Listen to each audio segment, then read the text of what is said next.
আল্লাহ পাক বলছেন, নিশ্চয়ই আল্লাহ তার সাথে শিরকের পাপ মাফ করবেন না, বাকি যে কোনো পাপ যাকে ইচ্ছা মাফ করে দিবেন।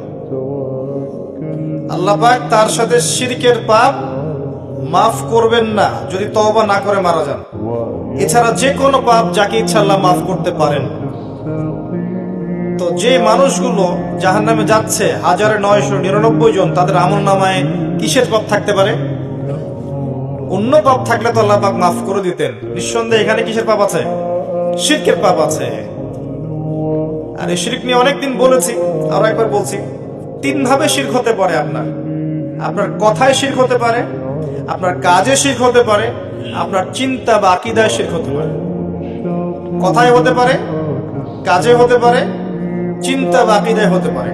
যেমন ধরেন, কেউ চিন্তা করছে, বিশ্বাস করে যে আল্লাহ ছাড়া কেউ তাকে পরকালে নাজাত দিতে পারে। কেউ চিন্তা করছে আল্লাহ ছাড়া কেউ সন্তান দিতে পারে, আল্লাহ ছাড়া কেউ ভালো মন্দের মালিক, আল্লাহ ছাড়া কেউ কল্যাণ অকল্যাণের মালিক। এরকম চিন্তা কারো আছে? আল্লাহ নাই, মহাবিশ্ব বিগ ব্যাং থেকে সৃষ্টি হয়েছে, আল্লাহ থেকে হয় নাই। আল্লাহ আছেন ভালো, আরো ইলা আছে। কারো চিন্তা এমন, এরকম চিন্তা হচ্ছে শিরকি চিন্তা, আকীদায় শিরক আছে। এই অবস্থায় মারা গেলে কোশ্চেন গেল জান্নাতে যাবে না।